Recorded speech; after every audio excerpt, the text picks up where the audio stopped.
Hello everybody and welcome back to another Asylum Wargaming product review. A chance to try before you buy, or so to speak. So guys, what are we going to be looking at today? Well, we're going to be looking at the Sylvaneth Treelord. That's right guys, this is a really awesome kit. It's absolutely huge, and I'll be honest with you, ever since it first came out I've always wanted it, and it's just so incredibly detailed, and it's got loads of stuff on it, and it's going to be a lot different for me to paint. But anyway, that's not why you're here guys. You're here to see the actual box and what's in it and how it's built and get that kind of impression off it.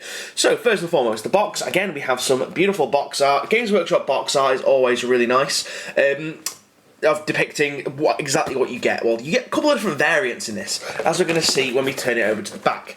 So you get obviously the variant on the front, which has kind of got this kind of like tree whip thing going on with this like cool ass tree claw branchy thing going on. Then on the back we got the other two variants. You've got the one with the sword. Now this is one of the ones that I'm pretty interested in. I like this sword an awful lot, and I reckon I'll be able to do some awesome glowy effects on there. We've also got obviously some nice little close-ups of some of the detail, which is always nice to see. This really has everything laid bare for you. You really know what you're getting with this box set. The only thing you're not really getting is a true scale to things, of actually how big it is. You'll see that when I've built it in a little while.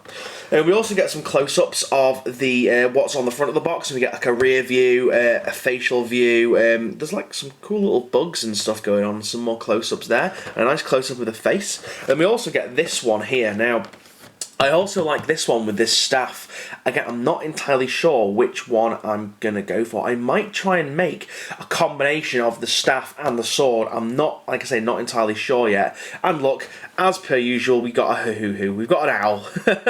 So again, my fiance will be pleased that there's an owl in the box. But anyway, guys, I digress. Let's open it up and show you exactly what you get. As you've noticed, guys, I've taken the cellophane off this because when I got it, I was just really excited and I wanted to see the sprues for myself.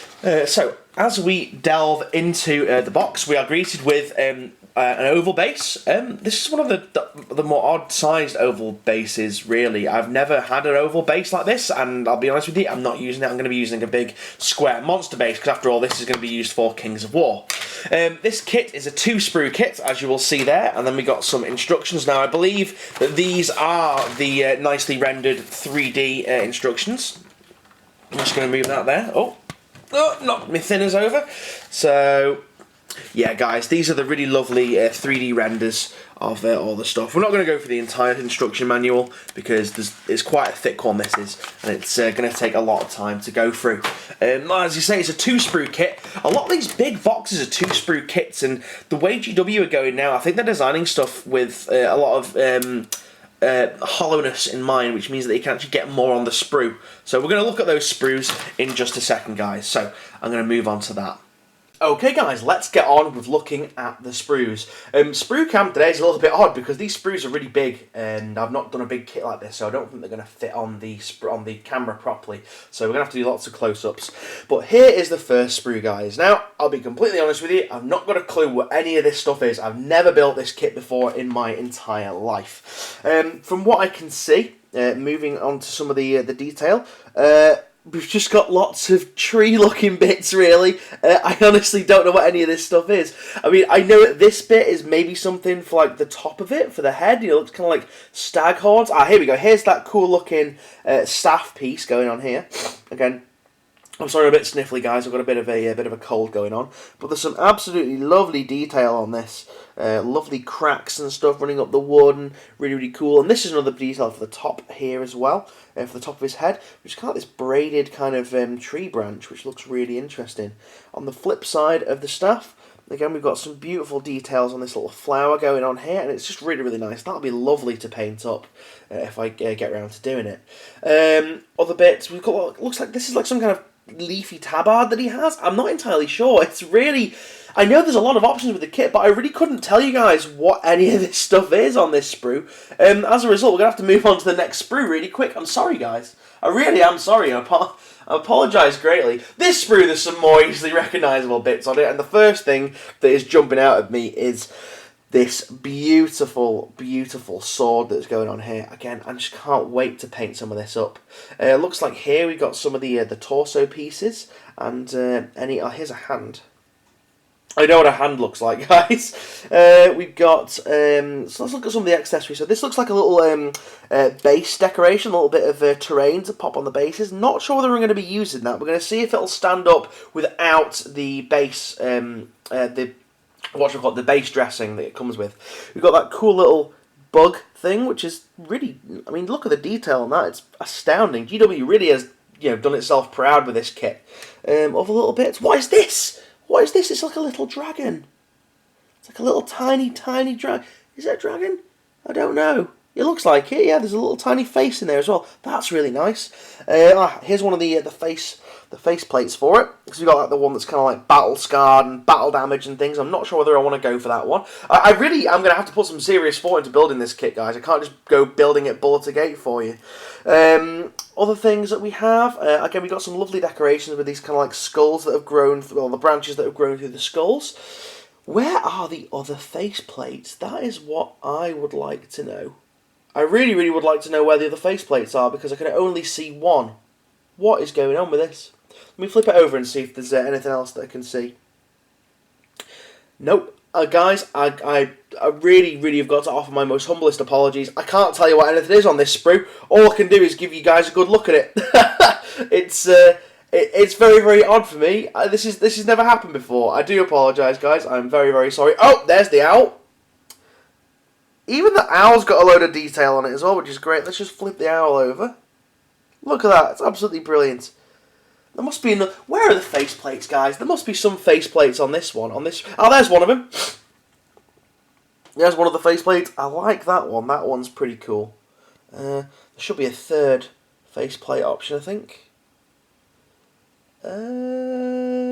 Not that I can see. No, I actually can't see anything, guys, on this. You guys are going to have to wait and see the final product. I do apologise. That was a really, really short look at the sprues, just because I couldn't tell what was on them. So I do apologise, guys, but we're going to jump ahead now and you're going to see it built. So I've been away and I have built him, as you guys can see here. I've got to admit, I thought it was taller. I thought it was a good inch taller and a little bit wider, but evidently he isn't. But that is still a great kit, guys.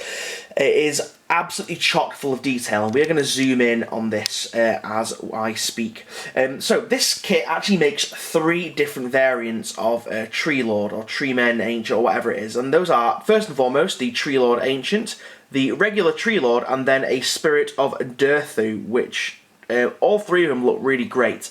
There is some interchangeability, and by the way, guys, you probably have noticed there's little bits of blue tack at key areas of this miniature, and that's because I'm not done with it. I'm going to be converting this up for use in Kings of War. So if you guys fancy that, check out my other videos, and you'll see it. It's on a Wizard Sleeve episode that will be coming up fairly soon, so stay tuned for that. But anyway, I digress. One of the things about this model is, I have to say, it is a very, very, very confusing model to build. Mainly because it is a highly organic shape in its nature, so therefore, as I'm looking for the parts on the sprue, I'm getting very, very confused in how to do things and how things are supposed to go. The instructions are not that clear, despite being nice 3D renders of the miniature. I've got to admit as well, guys, the torso part is in 7 different components, just alone for the torso. That's how the level of complicity it is. In regards to my scale, so on a scale of 1 to 5, 1 being really easy, 5 being really hard, for a novice, I would say this is a total 5. It is just a very confusing, very, very complicated model to build. You are going to want to take it very, very slow. If you try and rush this model, you will lose your place in the instructions and lose place of where you are. You'll lose the orientation of what components you've got in your hands, and it will just be an absolute nightmare for you. So, as I said, guys, a 5 for a novice hobbyist. However, for an experienced hobbyist such as myself, again, I would rate it at a 4. It is still very difficult. It was still difficult for me. I mean, I'm dyslexic and dyscalculic and all kinds of stuff like that, so it doesn't help the matter that, like I say, it's a very, very confusing model. In regards to other stuff, I mean, it comes with so many extras, guys. You know, I've used maybe 50% of the bits that you see before you in order to just get the basic build for you here. I've gone for obviously the staff and the claw kind of thing, but I will be changing these to make them look a little bit different and make them look a little bit more imposing. But I just love all the detail. I mean, one of my favourite things is this beard, this kind of like braid going on down here with the ending in like little tree branches kind of thing. Very, very good. This is going to be a nightmare for me to paint, and I am very, very glad that I have an airbrush. But yeah, guys, so that has been the Treelord Ancient from Games Workshop. Don't forget to like, favourite, and subscribe. And yeah, hopefully, guys, I will see you again soon. So thank you very much for watching. I'll see you guys again. See you now, and goodbye.